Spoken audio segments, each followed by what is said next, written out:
विपिन कुमार राय उर्फ विपिन मुखिया उर्फ विपिन सर कैसे शिक्षक होने को ढाल की तरह इस्तेमाल करके कुछ भोले भाले युवा छात्र गरीब मजदूर और कुछ शिक्षकों को मूर्ख बना रहे हैं, उसे देख के आप हैरान होने वाले हैं। आज एक एक धागा खोलेंगे। पहली बात तो यह कि इस वीडियो में विपिन सर से संबोधन नहीं होगा, क्योंकि यह वीडियो एक शिक्षक के लिए नहीं, एक धूर्त युवा नेता के लिए है जो अपनी राजनीतिक महत्वाकांक्षा को पूरा करने के लिए शिक्षक होने का एक नकाब पहनता है, इस चीज का उपयोग करता है। खैर, वैसे तो हर एक महीने इनका कोई ना कोई विवाद चलते रहता है, इनके यूट्यूब पे जाने पे आपको समझ में आ जाएगा। लेकिन फिलहाल जो इनका विवाद चल रहा है वो वैशाली के डीएम साहब से चल रहा है, यशपाल मीणा जी के साथ। पिछले 6-7 दिनों का अगर आप इस पूरे मामले पर नजर डालें तब आपको समझ में आएगा कि यशपाल मीणा जी जो वैशाली के डीएम है, उनका इमेज जनता के नजर में एक विलेन की तरह बन गया है। क्योंकि लगातार विपिन कुमार राय भी अपने यूट्यूब चैनल पे बोल रहे हैं और विपिन कुमार राय जैसे बताए होंगे उसी के आधार पे कुछ और शिक्षक, इवन खान सर जो कि राजनीतिक चीजों से दूर रहते हैं, अब जाहिर सी बात है कि एक शिक्षक होने के नाते, एक मित्र होने के नाते कोई कॉल करेगा और जितना जानकारी देगा उस जानकारी के अनुसार कोई सपोर्ट में वीडियो बना देता है। तो खान सर ने भी वीडियो बनाया जिसमें यशपाल मीणा जी के बारे में उन्होंने भी गलत चीजों के बारे में ही बताया। लेकिन हम आपको इस वीडियो में यशपाल मीणा जी के कुछ ऐसे कार्यों के बारे में बताएंगे जिससे आपको पता चलेगा सिक्के का दूसरा पहलू। हर सिक्के का दो पहलू होता है, एक पहलू जो है विपिन कुमार राय ने लोगों को बताया। हम आपको बताएंगे कि यशपाल मीणा जी को उनके कार्य के लिए सरकार के द्वारा सम्मानित किया जाता है।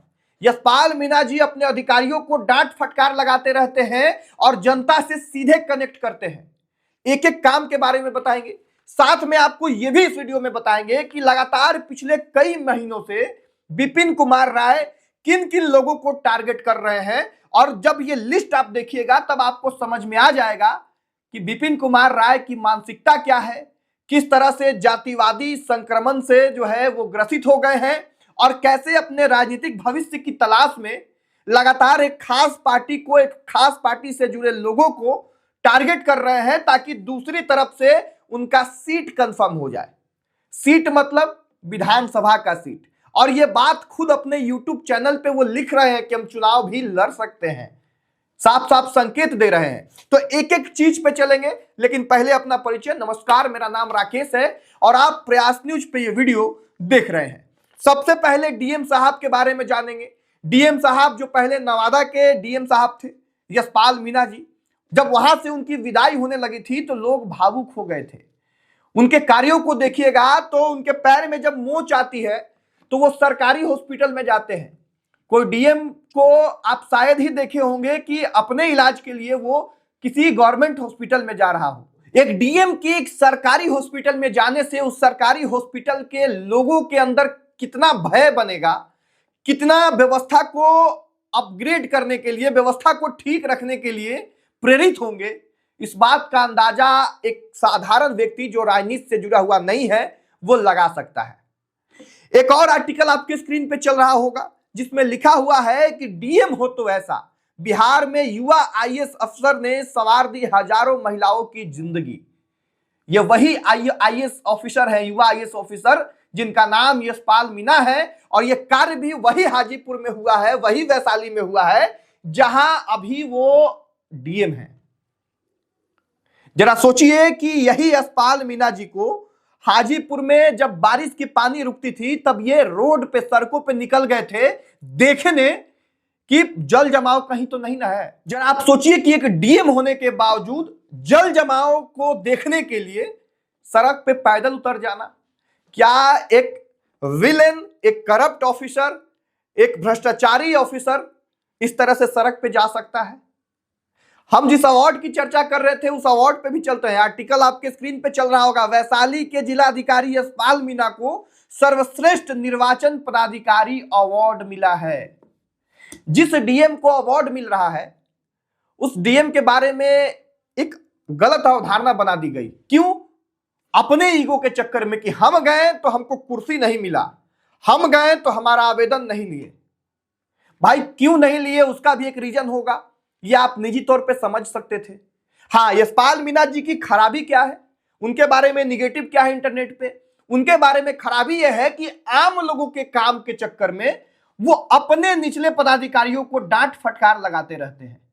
जब हम आर्टिकल निकाल रहे थे, क्योंकि हमारा एक आदत है कि हम जब देखते हैं तो अच्छा और बुरा दोनों चीज देखते हैं, तो जितने भी आर्टिकल हैं उसमें यशपाल मीणा जी के खिलाफ अगर किसी ने बोला है तो वो खुद उनके पदाधिकारी हैं।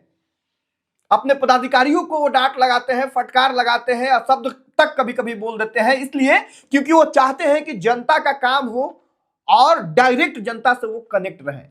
एक भी आर्टिकल ऐसा नहीं दिखा जिसमें कोई जनता जो है यशपाल मीणा जी पे आरोप लगा रहा हो सकता है यशपाल मीणा जी भी इंसान ही है, इसी धरती पर रहते हैं, उनमें भी कमियां होंगी, लेकिन उनके काम करने का तरीका जो है वो डायरेक्ट जनता से कनेक्ट होना है। वो डायरेक्ट हॉस्पिटल में चले जाते हैं, वो डायरेक्ट सड़कों पे घूमते हैं, स्कूल में एग्जाम हो रहा होता है तो वो डायरेक्ट सेंटर पे जाके देखते हैं कि कैसा चल रहा है उनके जिले में काम। और उनके खिलाफ बोलता कौन है? उनके खिलाफ बोलता है सीओ, उनके खिलाफ बोलता है उनके ही निचले पदाधिकारी कि भाई वो फटकार लगाते हैं काम करने के लिए। अब इससे आप समझ सकते हैं कि उनकी छवि क्या होगी, उनकी मानसिकता क्या होगी।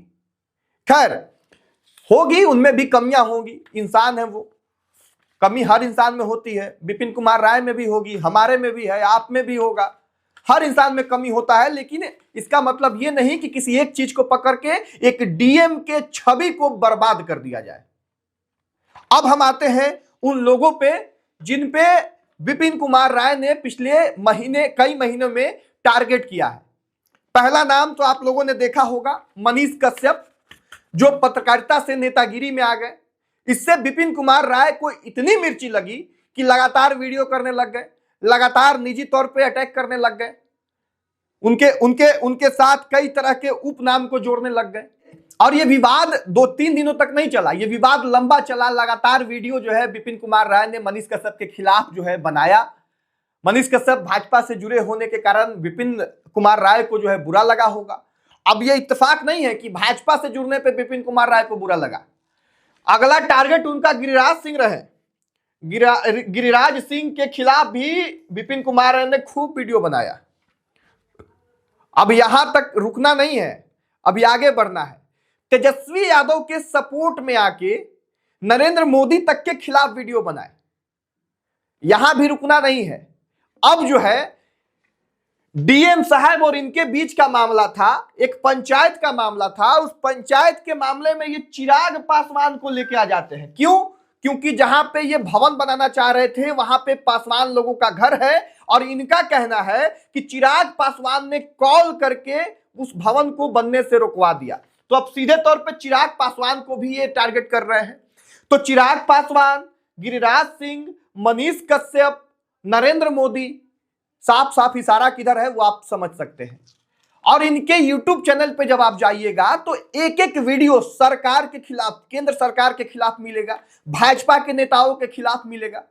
और उसी में देख लीजिए दो वीडियो का क्लिप जिसमें ये खुद चर्चा कर रहे हैं कि हम चुनाव लड़ सकते हैं। पता नहीं वीडियो में क्या बोले हैं, लेकिन साफ साफ लोगों के नजर में, लोगों के बीच में ये संदेश देना ये चाह रहे हैं कि विधानसभा का चुनाव ये लड़ सकते हैं। और झुकाव, जातिवादी मानसिकता इनका दिख रहा है कि इनका किस तरफ झुकाव है, किस पार्टी के तरफ झुकाव है और किस पार्टी के में शामिल होने के फिराक में यह है कि किसी तरह से एक टिकट मिल जाए और हम चुनाव लड़ लें।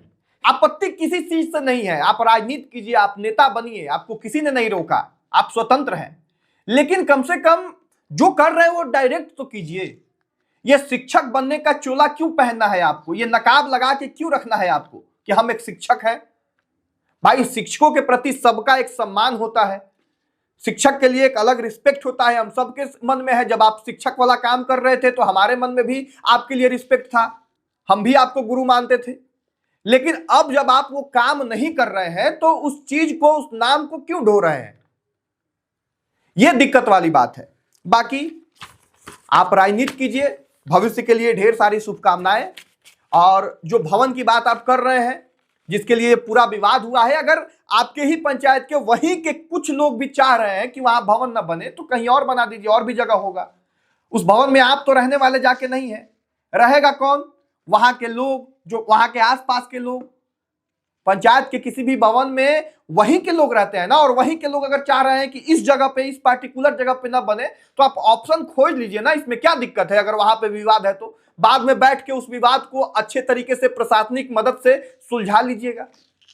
लेकिन आपको नहीं, आपको तो करना है राजनीति, आपको तो इसी बहाने करना है टारगेट पासवान के बदौलत, जो है पासवान जाति के नाम पे चिराग पासवान को, और इसीलिए पूरा विवाद हुआ है। बाकी इनको समर्थन देने वाले तमाम शिक्षकों से भी आग्रह है कि आप लोगों के लिए लोगों के नजर में एक अलग रिस्पेक्ट है। आप लोगों को अधूरा जानकारी देके अगर अपने राजनीतिक महत्वाकांक्षा को पूरा करने का कोई प्रयास कर रहा है तो पहले सोचिए समझिए और तब अपना कदम आगे बढ़ाइए।